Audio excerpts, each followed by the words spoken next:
Mga langga, isang mapagpalang araw sa bawat isa. Dalangin ko na sa maayos kang kalagayan, patuloy kang ingatan at samahan ng Panginoon. Mga langga, this is Shami Vlog 21 at sa mga hindi pa po nakakapag-follow dyan, pakiclick nyo po yung follow button and pa-share na rin po itong video na ito.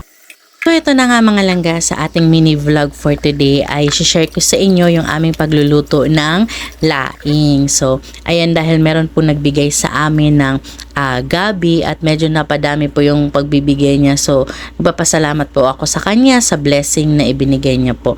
So para hindi po masayang yung blessing na ibinigay sa atin, ito na nga mga langga, hinugasan na nga namin ito at ito ay aming pinakuluan na.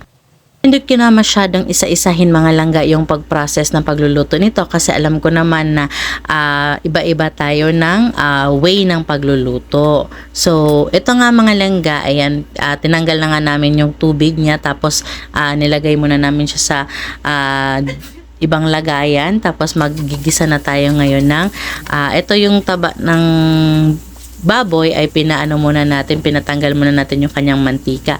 Tapos prepare na natin yung kanyang gata. Ito na nga mga langga, habang tayo ay nagluluto at nagpe-prepare ng mga sangkap para sa ating lulutuin. Ito nga mga langga. So, kung mapapansin natin, no, madami tayong nakikita ngayon na mga namumulang dashboard. Ayan, so, yung parang pakiramdam natin, parang gusto na rin nating sumuko kasi laging nagbabawas, laging namumula yung mga dashboard natin. Well, mga langga, relate ako dyan. No, medyo may time talaga na parang paghihinaan ka na ng loob na kung ipagpapatuloy mo ba yung nasimulan mo na. Pero yun nga mga langga, lagi kong sinasabi, lagi kong iniisip na sayang yung ating naumpisahan, no.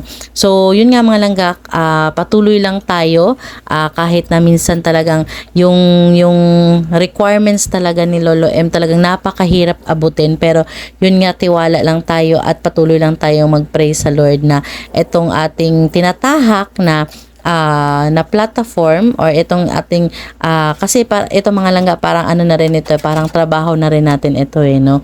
Pero yun nga, ipag-pray natin sa kanya na sana itong ginagawa natin is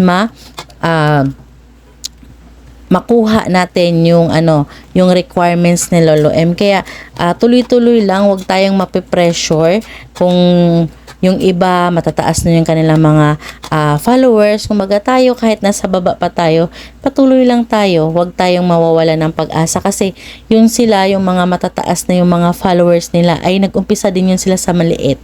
Umpisa din sila sa pinakamababa. Yun nga lang, masipag lang sila mga langga na makipagkaibigan. So tayo, habang hindi pa na tayo umaabot doon sa point na yun, is sipagan din natin na makipagkaibigan sa kapwa natin content creator, para naman sila din ay kung ano yung ginawa kasi natin sa kanila, yun din ay babalik